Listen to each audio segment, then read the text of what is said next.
Press the bell icon on the YouTube app and never miss another update.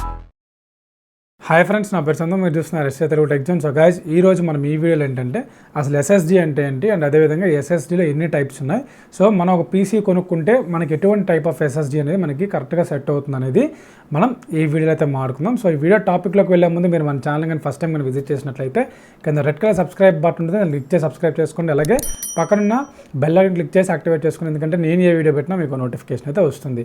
And అదేవిధంగా మీరు ఈ video చూసిన తర్వాత ఈ వీడియో మీకు నచ్చినట్లయితే ఖచ్చితంగా ఈ వీడియో లైక్ చేయండి. If you like this video it will be highly appreciable. ఇంక మనం ఏమాత్రం లేట్ చేయాలని టాపిక్లోకి అయితే వెళ్ళిపోదాం. సో ఫస్ట్ ఆఫ్ ఆల్ మనం SSD అంటే ఏందో మనకు తెలియాలి. SSD అంటే ఏంటి? Solid state drive. When compare to HDD అంటే ఏంది? Hard disk drive.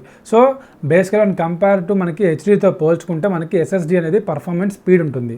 సో ఎందుకంటే మనకి హెచ్డిలో జరిగే మెకానిజం ఎలా ఉంటుందంటే ఒక రొటేటరీ ప్లేటర్ ద్వారా మనకి మెమరీ అనేది స్టోర్ అవుతూ ఉంటుంది. కానీ మనకి SSDలో ఏంటంటే ఇది మనకి non volatile flash memory chipsets ఉంటాయి లోపల మనకి SSDలో. సో దాని ద్వారా మనకి ఏంటంటే మెమరీ అనేది స్టోర్ అవుతూ ఉంటుంది. సో దానివల్ల మనకి ఏంటంటే దీంట్లో పర్ఫార్మెన్స్ అని చాలా స్పీడ్ ఉంటుంది అండ్ ఫాస్ట్ ఉంటుంది, యాక్యురేట్గా ఉంటుంది. సో అందుకే హెచ్డిడీస్ కంటే మనం SSDస్నే ఎక్కువ ప్రిఫర్ చేస్తూ ఉంటాం. సో అయితే మనకి SSDలో ఎన్ని టైప్స్ ఉన్నాయంటే టోటల్లీ మనకి 4 టైప్స్ ఉన్నాయి. సో ఒకటి ఏంటంటే SATA SSDs అంటారు, సెకండ్ వన్ ఏంటంటే SATA SSDs అంటారు, సో థర్డ్ వన్ ఏంటంటే M.2 SSDs అంటారు. సో ఫోర్త్ వన్ ఏంటంటే PCLE SSDs అంటారు. సో ఈ 4 టైప్స్ ఆఫ్ SSDs అనేవి మనకు ఉన్నాయి. సో మళ్ళీ V4లో మనకి థర్డ్ వన్ M.2 SSDస్లో మళ్ళీ మనకి 2 టైప్స్ ఉన్నాయి. నార్మల్ M.2 SATA SSDs ఒకటి, ఇంకోటి ఏంటంటే M.2 nvme SSDs అని చెప్పేసి 2 రకాలుగా అవి డివైడ్ అయి ఉంటాయి. ఓకేనా? సో ఇప్పుడు మనం ఏంటంటే వీటిలో ఒక్కో దాని గురించి క్లియర్గా మనం వీటి గురించి మాట్లాడుకుందాం. మన వీటి యొక్క అడ్వాంటేజెస్ డిసడ్వాంటేజెస్ గురించి ఇప్పుడు నేను క్లియర్గా అయితే మాట్లాడబోతున్నాను. ఓకేనా? సో మనం ఫస్ట్ వన్ చూసుకుంటే మనకి ఏంటంటే SATA SSD అనమాట. సో SATA అంటే ఏంటంటే దాని అబ్రివేషన్ ఏంటంటే సీరియల్ అడ్వాన్స్డ్ టెక్నాలజీ అటాచ్మెంట్ అనమాట. సో ఈ ఇంటర్ఫేస్ని యూస్ చేసుకొని మనం ఏంటంటే మనం స్టోరేజ్ డివైజెస్ నుంచి హార్డ్ డ్రైవ్స్లోకి డేటా అనేది ట్రాన్స్ఫర్ జరుగుతూ ఉంటుంది అనమాట వీటి మధ్యలో. అయితే మనకి ఈ SATA SSDs అనేవి మనకి 2.5 ఇంచెస్లో వస్తుంది అనమాట. అంటే మనకి చాలా కొంచెం పెద్దది అని కంపేర్ టు ఇప్పుడు వస్తున్న SSDతో పోల్చుకుంటే మనకి పాతకాలంలో మనకి SATA SSDస్ని యూస్ చేసేవాళ్ళు. సో అవి ఏంటంటే మనకి 2.5 ఇంచెస్లో ఉంటుంది. ఇప్పుడు మీకు ఇమేజ్ కనిపిస్తుంది కదా. సో ఈ టైప్లో మీకు ఏంటంటే SSDs అనేవి రావడం జరుగుతూ ఉంటుంది. అయితే మనము వీటిని మనం కంప్యూటర్స్లో కానీ లేకపోతే ల్యాప్టాప్స్లో కానీ లేకపోతే మన ట్యాబ్లెట్స్లో కానీ లేకపోతే మన అల్ట్రా బుక్స్లో లేకపోతే స్లిమ్ బుక్స్లో ఇటువంటివి మనము ఇన్సర్ట్ చేయాలి అంటే మనకి PCస్లో అనుకోండి మీకు ఏంటంటే ఒక ఎక్స్ట్రా అడాప్టర్ అయితే కావాల్సి ఉంటుంది. మీకు మదర్ బోర్డ్స్లో మీకు స్లాట్ ఉండదు అనమాట దానికి. సో మీరు ఏం చేయాలంటే మీకు ఎక్స్టర్నల్ అడాప్టర్ని యూజ్ చేసి మీరు ఈ యొక్క SATA SSDస్ని అయితే మీరు యూజ్ చేయాల్సి ఉంటుంది. ఓకేనా? అలాగే మనకి 2.5 ఇంచ్ అని చెప్పాను కదా. సో దాంతోపాటుగానే మనకి ఏంటంటే మార్కెట్లో మనకి 1.8 ఇంచ్ అండ్ అదేవిధంగా 3.5 ఇంచ్ SATA SSDs కూడా మనకు అవైలబిలిటీలు అయితే ఉంటాయి. కాకపోతే ఇవేంటంటే మనకి అఫోర్డబుల్ ప్రైస్లో దొరికినా కూడా కాకపోతే మనకి చాలా రిక్వైర్మెంట్ అంటే మనకి దాంట్లో ఫిట్ అవుతుంది అంటేనే మనం తీసుకోవాలి. ఎట్టబడితే తీసుకుంటే మనకి 1.8 కానీ 3.5 కానీ మనకి సెట్ అవ్వవు అనమాట. కానీ బేసికల్గా చాలామంది పాత కంప్యూటర్స్లో పాత PCస్లో అందరూ ఏంటంటే SATA 2.5 ఇంచెస్ SSDs అయితే యూజ్ చేసేవాళ్ళు అప్పట్లో. ఆ తర్వాత మీకు వీటి యొక్క డేటా ట్రాన్స్ఫరింగ్ స్పీడ్స్ గురించి మాట్లాడుకుంటే మనకేంటంటే వీటిలో మనకి SATA 1, SATA 2, SATA 3 అని చెప్పేసి 3 SATA SSDs అయితే రిలీజ్ చేశారు. సో దీంట్లో మనకి ఈ SATA 1 ఏదైతే ఉందో మనకి అది 1.5 Gbps వరకు మనకి డేటా ట్రాన్స్ఫరింగ్ రేట్ ఉంటుంది. సో 1.5 Gbit అంటే ఏంటంటే మనకి 150 MB/s వరకు మన డేటా అనేది ట్రాన్స్ఫర్ జరుగుతూ ఉంటుంది. సో నెక్స్ట్ SATA 2లో చూసుకుంటే మీకు ఏంటంటే 3.0 అంటే మీకు 300 MB/s వరకు డేటా ట్రాన్స్ఫర్ అయితే చేయొచ్చు. ఇప్పుడు మీరు చూసుకుంటే మనకి అప్డేటెడ్ వర్షన్లో మనకి SATA 3 ఇది మనకి 6 Gbps అంటే మనకి 600 MB/s వరకు మనం డేటాను ట్రాన్స్ఫర్ చేయొచ్చు. ప్రజెంట్ ఇప్పుడు మీరు చూసుకుంటే మనకి మార్కెట్లో అందరూ కూడా మనము SATA 3నే యూజ్ చేస్తున్నారు. Because of and compare to SATA 1తో పోల్చుకుంటే మనకి SATA 3లో మనకి ఎక్కువ MB ట్రాన్స్ఫరింగ్ అండ్ ఫాస్ట్గా అయిపోతుంది కాబట్టి అందరూ కూడా ఈ SATA 3ని అయితే యూజ్ చేస్తున్నారు ఓల్డ్ PCస్లో. ఓకేనా? సో మనం ఇప్పుడు ఈ SATA SSDs యొక్క అడ్వాంటేజెస్ డిసడ్వాంటేజెస్ గురించి మాట్లాడుకుంటే మనం దీంట్లో ఈ SSDs అనేవి మనం ఓల్డర్ డివైజెస్కి ఈజీగా ఫిట్ చేయొచ్చు. అండ్ అదేవిధంగా దీంట్లో మనకేంటంటే వైడ్ స్ప్రెడ్ ఆఫ్ కనెక్షన్స్ అనేవి మనకి దీంట్లో ఈజీగా అయితే ఉంటాయి. నెక్స్ట్ దాంతోపాటుగా మనకి ఏంటంటే లార్జ్ వెరైటీస్ మనకి లాట్ ఆఫ్ వెరైటీస్ మనకి దీంట్లో దొరుకుతాయి అనమాట. అన్ని ఇందా మీకు చెప్పినట్టు మీకు 1.8 ఇంచు 3.5 ఇంచు నెక్స్ట్ అదేవిధంగా మనకి ఈ విధంగా మనకి చాలా టైప్స్ దొరుకుతాయి. దాంట్లో పాటుగా మనకి ఏంటంటే SATA 1, SATA 2, SATA 3 ఇవన్నీ మనకి తక్కువ ప్రైస్లో మనకి ఎక్కువ మెమరీ ఇచ్చే SATA SSDs అనేవి మనకి మార్కెట్లో అయితే దొరుకుతాయి అనమాట. నెక్స్ట్ అదేవిధంగా డిసడ్వాంటేజ్ గురించి చూసుకుంటే మనకి ఏంటంటే ఇవి సైజెస్ పెద్దగా ఉండడం వల్ల మనకి అల్ట్రా బుక్స్లో కానీ లేకపోతే మనకి ఫ్లాట్ బుక్స్లో ట్యాబ్లెట్స్ ఇటువంటి వాటిలో మనం ఇన్సర్ట్ చేయాలనుకుంటే మనకి సైజ్ అనేది పెద్దది ఉంటుంది కాబట్టి మనకి కొంచెం కష్టమైతే అవుతుంది. అండ్ అదేవిధంగా బాటిల్ నెక్ ఎఫెక్ట్ అని చెప్పేసి ఒకటి ఉంటుంది. అదేంటంటే మనకి దీంట్లో మ్యాక్సిమం స్పీడ్ డేటా ట్రాన్స్ఫర్ ఎంత ఉంది, 600 MB/s ఉంది. ఇప్పుడు మనకి రీసెంట్గా ఎన్నో టెక్నాలజీస్ అనేవి వస్తున్నాయి. 2021లో మనకి చాలా టెక్నాలజీస్ ఉన్నాయి కాబట్టి మనకి ఆ బాటిల్ నెక్ ఎఫెక్ట్ మనకి ఏంటంటే ఓల్డర్ పీస్ అయితే పర్లేదు, బట్ మనకి ఇప్పుడు ఏంటంటే చాలా డేటా ట్రాన్స్ఫర్ స్పీడ్స్ అయితే మనకి చాలా వచ్చేసాయి కాబట్టి దాంట్లో లిమిట్ 600 MB/s ఉండడం వల్ల మనకి ఇప్పుడు ఎవరు దాన్ని అంతగా ప్రిఫర్ చేయట్లేదు. అది ఒక డిసడ్వాంటేజ్గా చెప్పుకోవాలి. నెక్స్ట్ సెకండ్ వన్ చూసుకుంటే మనకి ఏంటంటే SATA SSDs అనమాట. సో అంటే ఏంటంటే మినీ.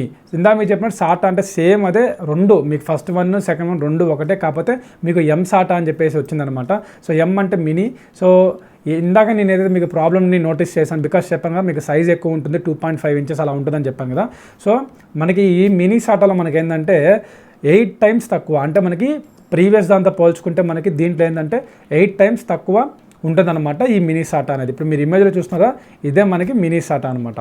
సో ఇది మనకి పర్ఫెక్ట్గా ఉంటుందన్నమాట. అల్ట్రా బుక్స్కి కానీ ఫ్లాట్ బుక్స్కి కానీ నెక్స్ట్ ట్యాబ్లెట్స్కి కానీ ఇటువంటి వాటికి మనకి ఈ మినీ SATA అనేది పర్ఫెక్ట్గా ఉంటుంది. సో నెక్స్ట్ దాంతోపాటుగా మనకి ఏంటంటే దీంట్లో ఐడెంటికల్ ఇంటర్ఫేస్ స్పెసిఫికేషన్ అని చెప్పేసి ఒక ఇంటర్ఫేస్ అయితే ఉంటుందన్నమాట. సో దీనివల్ల మనం ఏం చేయొచ్చు అంటే మనం నార్మల్ SATA ఏదైతే ఫస్ట్లో చెప్పాను కదా, సో దాన్ని మనము ఈ SATA SSD కదా మనం కన్వర్ట్ చేయొచ్చు ఒక అడాప్టర్ని యూస్ చేసి.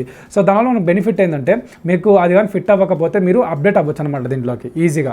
సో జస్ట్ ఒక చిన్న అడాప్టర్ని యూస్ చేసుకొని మీరు ఏంటంటే మీరు ఆ SATA నుంచి SATAకి అయితే మీరు కన్వర్ట్ అవ్వచ్చు. సో SATA యొక్క అడ్వాంటేజ్ గురించి చూసుకుంటే మనకి ఇది కాంపాక్ట్ సైజ్లో అయితే ఉంటుంది. ఇందా మీకు చెప్పినట్టు 8 times smaller than SATA SSDs కంటే మనకి 8 times స్మాలర్ ఉంటుంది. నెక్స్ట్ అదేవిధంగా మనకి ఇందా చెప్పినట్టుగా మనకు ఐడెంటికల్ ఇంటర్ఫేస్ స్పెసిఫికేషన్ ఉండడం వల్ల మనకి SATA SSDs నుంచి మనం SATA SSDగా మనం కన్వర్ట్ అయితే చేసుకోవచ్చు అనమాట.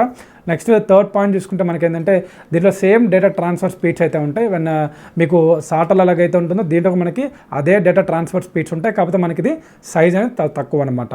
నెక్స్ట్ డిసడ్వాంటేజెస్ చూసుకుంటే సో దీన్ని తక్కువ మంది ప్రిఫర్ చేస్తారు బికాస్ ఆఫ్ ఎందుకంటే మనకి SATA ఉంది, దాని తర్వాత మనకి ఏంటంటే ఇప్పుడు రీసెంట్గా తీసుకుంటే మనకి PCL SSDs వచ్చాయి, నెక్స్ట్ M.2 SSDs వచ్చినప్పటి నుంచి మనకి ఏంటంటే దీన్ని ప్రిఫర్ చేయడం తగ్గించేశారు. ఇప్పుడు ఒకవేళ SATA వాడు అప్గ్రేడ్ అవ్వాలనుకుంటే మదర్ బోర్డ్లో మనకి M.2 స్లాట్ ఉన్న మదర్ బోర్డ్స్ తీసుకుంటున్నారు, వాళ్ళందరూ కూడా మనకి M.2కే షిఫ్ట్ అయిపోతున్నారు. కానీ ఈ SATA SSDs అయితే ఎవరు అంతగా ప్రిఫర్ చేయట్లేదు, అదొక డిసడ్వాంటేజ్ కింద చెప్పుకోవాలి.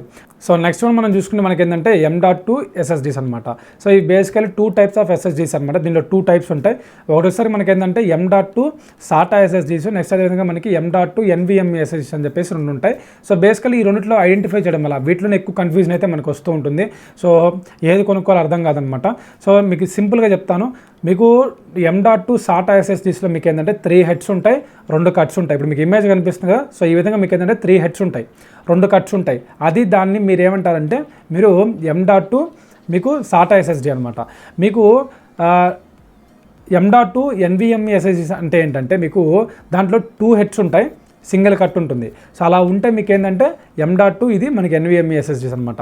సో ఈ 2 SSDలో ఏది బెటర్ పర్ఫార్మెన్స్ ఇస్తుందంటే మీకు వెన్ కంపేర్ టు SATA కంటే కూడా మనకి ఏంటంటే NVMeతో ఉన్న M.2 SSDని మనకి బెటర్ పర్ఫార్మెన్స్ అయితే మనకి ఇస్తుందన్నమాట. సో దీంట్లో మనం చూసుకుంటే మనకి దీంట్లో AHCI అండ్ అదేవిధంగా మనకి NVMe ప్రోటోకాల్స్ని యూజ్ చేసి మనకి ఈ యొక్క M.2 SSDs అనేవి పనిచేస్తూ ఉంటాయి. సో మనకి AHCI అంటే ఏంటంటే అడ్వాన్స్డ్ హాస్ట్ కంట్రోలర్ ఇంటర్ఫేస్ అనమాట. అండ్ అదేవిధంగా మనకి NVMe అంటే ఏంటంటే నాన్ వాలటైల్ మెమరీ ఎక్స్ప్రెస్ అనమాట. సో ఈ 2 ప్రోటోకాల్స్ని యూజ్ చేసుకొని మనకి ఈ SSDs అనేవి వర్క్ చేస్తూ ఉంటాయి. మనకి రీసెంట్గా చూసుకుంటే మనకి వస్తున్న ప్రతి మదర్ బోర్డుగా మనకి ఏంటంటే M.2 స్లాట్తోనే ఉంటున్నాయి అండ్ మనకి బెటర్ పర్ఫార్మెన్స్ అయితే ఇస్తుంది అనమాట. మీరు ఎవరైనా మీరు చూసుకుంటే మనకి పెద్ద పెద్ద గేమర్స్ కానీ ఒక 50,000 70,000 బడ్జెట్లో PC బిల్డ్ చేసుకున్న లేకపోతే 1 lakhలో బిల్డ్ చేసుకున్న కూడా మీకు ఏంటంటే M.2 స్లాట్ ఉందో లేదో చూసుకుంటారు అనమాట. సో అలా ఉండడం వల్ల మీకు ఏంటంటే బెనిఫిట్, మీకు ఎక్స్ట్రా కేబుల్స్ ద్వారా మీరు కనెక్ట్ చేయకుండా మీరు మదర్ బోర్డ్కి మీరు ఫిట్ చేసేస్తారు అనమాట SSDs అనేవి. ఇప్పుడు మీరు చూసుకుంటే మన PC నేను రీసెంట్గా బిల్డ్ చేయించిన PC కూడా దీనికి కూడా మనకి ఏంటంటే M.2 స్లాట్ ఉంది. సో నేను దేంట్లో కూడా నేను ఏంటంటే M.2 SSDని అయితే నేను ఇందులో ఫిక్స్ చేశాను అనమాట. అండ్ దీని యొక్క అడ్వాంటేజ్ గురించి చూసుకుంటే మనకి గుడ్ వాల్యూ ఫర్ మనీ, అంటే మనం పెట్టిన మనీకి మనకి ప్రైస్ టు పర్ఫార్మెన్స్ అయితే ఖచ్చితంగా దీంట్లో ఉంటుంది. నెక్స్ట్ అదేవిధంగా మనకి కాంపాక్ట్గా ఉంటుంది అనమాట. చాలా చిన్న ర్యామ్ స్టిక్ ఎంత అయితే ఉంటుందో సేమ్ అదే విధంగా ఉంటుంది. ఇది కూడా చాలా లైట్ ఇన్ వెయిట్తో అయితే ఉంటుంది, కాంపాక్ట్గా అయితే ఉంటుంది అనమాట. నెక్స్ట్ థర్డ్ పాయింట్ చూసుకుంటే మీకు ఏంటంటే స్పేస్ సేవింగ్ అని చెప్పుకోవచ్చు. బికాస్ ఆఫ్ మనకి ఎక్స్ట్రాగా మీకు ఆ పిన్స్తో కనెక్ట్ చేసి బయట ఉండి స్పేస్ ఆక్యుపై చేయకుండా మీకు ఏంటంటే మదర్ బోర్డ్గా ఫిక్స్ అయిపోతుంది కాబట్టి మీకు స్పేస్ సేవింగ్ కాన్సెప్ట్ అని కూడా మీరు దీంట్లో చెప్పుకోవచ్చు. సో నెక్స్ట్ అదే డిసడ్వాంటేజ్ గురించి చూసుకుంటే మనకి దీంట్లో హై కాస్ట్ ఫర్ జీబీ, అంటే మనకి ఇది ఎక్కువ జీబీని ట్రాన్స్ఫర్ చేస్తుంది మనకి సెకండ్కి. సో దానివల్ల మనకి హై కాస్ట్ కూడా ఉంటుంది అనమాట. నెక్స్ట్ సెకండ్ పాయింట్ చూసుకుంటే మనకి ఏంటంటే చాలామంది కన్ఫ్యూజన్లో పడతారు, మనము సాటా తీసుకోవాలా నెక్స్ట్ అదేవిధంగా మనకి ఎన్వీఎంఈ తీసుకోవాలా అని చెప్పేసి. ఇందాక మీకు ఈ డౌట్కి క్లియర్గా ఆన్సర్ అయితే నేను ఇందాక చెప్పాను, మీకు అర్థమైందని నేను కోరుకుంటున్నాను. నెక్స్ట్ అదేవిధంగా మనం ఫోర్త్ వన్ చూసుకుంటే మనకి ఏంటంటే పీసీఎల్ఈ ఎస్ఎస్డీస్ అని చెప్పేసి ఉంటాయి. ఇవి టోటల్లీ మనకి ఏంటంటే బిగ్ స్ట్రీమర్స్కి గేమర్స్కి, మీరు ఎప్పుడైతే గేమింగ్ సైడ్లోకి వచ్చేస్తారో నాకు టోటల్గా ఇంకా నాకు పొద్దున్న లేసి నేను గేమింగ్ మీదే ఉంటాను, గేమింగ్ స్ట్రీమ్ చేస్తుంటాను, నాకు ప్రతి ఫ్రేమ్ టు ఫ్రేమ్ నాకు పర్ఫెక్ట్గా ఉండాలి. సో ఇవన్నీ అనుకునే వాళ్ళకి ఏంటంటే ఈ పీసీఎల్ఈ ఎస్ఎస్డీస్ అనేవి బాగుంటాయి. సో ఇది మనకి M.2 స్లాట్ కంటే కూడా చాలా పెద్దగా ఉంటుంది. అండ్ అదేవిధంగా దీనిలో మనకి ఏంటంటే ఎక్కువ మెమరీ చిప్ సెట్స్ అయితే మనకి దీంట్లో పడతాయన్నమాట. మీరు ఇమేజ్లో చూడవచ్చు, చాలా పెద్దదైతే ఉంటుంది అనమాట. సో ఇది బేసికలీ మనకి ఎక్కువ కూడా గ్రేమర్స్కి మనకి బాగా అయితే ఇది బాగా ఉపయోగపడుతుంది. సో పీసీఎల్లో చూసుకుంటే మనకి ఏంటంటే మనకి చాలా టెక్నాలజీస్ ఉన్నాయి. 1.0, 2.0, 3.0, 4.0, 5.0 అని చెప్పేసి ఉన్నాయి. సో మనకి ఇంతకుముందు చూసుకుంటే మనకి 3.0, 4.0 యూస్ చేసే వాళ్ళమి. బట్ మనకి 2019 ఆ రేంజ్లో మనకి ఏంటంటే 5.0 టెక్నాలజీని కూడా మనకి మార్కెట్లోకి అయితే తీసుకొచ్చారు. అండ్ 2021లో మనకి 6.0 కూడా తీసుకొస్తామని చెప్పేసి అంటున్నారు. ఇంకా మనకి నాకు తెలిసి ఇయర్ అండ్ లోపల మనకి 6.0 కూడా అవైలబిలిటీలోకి అయితే రావచ్చు. బట్ ప్రజెంట్ మార్కెట్లో చూసుకుంటే మనకి ఏంటంటే పీసీఎల్ఈ 4.0 వర్షన్స్ అయితే మనకి అవైలబిలిటీలో అయితే ఉన్నాయన్నమాట. సో వీటి యొక్క అడ్వాంటేజ్ గురించి చూసుకుంటే మనకి ఏంటంటే ఇవి హై పర్ఫార్మెన్స్ ఉంటాయి. M.2తో పోల్చుకుంటే మీకు ఇంకా హై పర్ఫార్మెన్స్ అయితే ఉంటాయి, హై కెపాసిటీస్ కూడా ఉంటాయి అన్నమాట దీంట్లో మనకి. అండ్ అదేవిధంగా మనకి ట్రెండ్ సెట్టింగ్ టెక్నాలజీస్ ఏవైతే ఉంటాయో వాటికి ఖచ్చితంగా మనకి ఈ పీసీఎల్ఈ ఎస్ఎస్డీస్ అనేవి బాగా ఉపయోగపడతాయి. అండ్ డిసడ్వాంటేజ్ చూసుకుంటే ఒకటే డిసడ్వాంటేజ్ ఉంది, ఏంటంటే మనకి కాస్ట్ గురించి మాట్లాడుకోవాలి. మనకి కొంచెం కాస్ట్ అనేది చాలా ఎక్స్పెన్సివ్ ఉంటుంది. సో ఎవరైతే పెద్ద గేమర్స్ మాకు పీసీ ఎంతైనా పర్లేదు బట్ మాకు గేమింగే ఇంపార్టెంట్, సో వాళ్ళకైతే చాలా బాగుంటుంది. సో ఇది గైస్ మొత్తం మీద మనకి ఏంటంటే ఈ 4 టైప్స్ ఆఫ్ ఎస్ఎస్డీస్ గురించి అండ్ మీకు క్లియర్గా దీని గురించి అర్థమైంది అనుకుంటున్నాను. సో ఒకవేళ మీరు ఎస్ఎస్డీస్ తీసుకోవాలి ఒక నార్మల్ మిడ్ రేంజ్లో అనుకుంటే ఖచ్చితంగా మీరు M.2 స్లాట్ని ఉండే ఎస్ఎస్డీస్ని అయితే ప్రిఫర్ చేయండి. మీకు పీసీఎల్ఈ ప్రిఫర్ చేయకపోయినా మీరు ఏంటంటే M.2ని ప్రిఫర్ చేయండి. M.2లో కూడా మీరు ఏంటంటే మీకు బడ్జెట్ తక్కువలో మీకు కావాలనుకుంటే మీరు సాటాని ప్రిఫర్ చేయండి. లేదు నాకు కొంచెం బడ్జెట్ ఎక్కువైనా పర్లేదు అనుకుంటే మీకు M.2 NVMe ఎస్ఎస్డీస్ని అయితే మీరు ప్రిఫర్ చేయండి. బికాజ్ ఆఫ్ మీకు బెటర్ పర్ఫార్మెన్స్ అయితే ఇస్తుంది అనమాట. సో ఇది గైస్ మొత్తం మీద మనకి ఈరోజు ఎస్ఎస్డీస్ అండ్ అదేవిధంగా టైప్స్ ఆఫ్ ఎస్ఎస్డీస్ గురించి, సో వీటిలో ప్రతి ఒక్క అడ్వాంటేజ్ డిసడ్వాంటేజ్ గురించి మనం మాట్లాడుతున్నాం. మీకు అందరూ కూడా ఇది అర్థమైంది అనుకుంటున్నాను. సో ఇంకా మీకు ఏదైనా డౌట్స్ ఉంటే కింద కమెంట్ సెక్షన్లో కమెంట్ చేయండి. అండ్ అదేవిధంగా ఎటువంటి మరెన్నో టెక్నాలజికల్ వీడియోస్ మన ఛానల్లో చూడడానికి మన ఛానల్ అయితే సబ్స్క్రైబ్ చేసుకోండి. అండ్ అదేవిధంగా మళ్ళీ ఒక మంచి టాపిక్తో మళ్ళీ ముందుతాను. అంతవరకు thank you, have a nice day.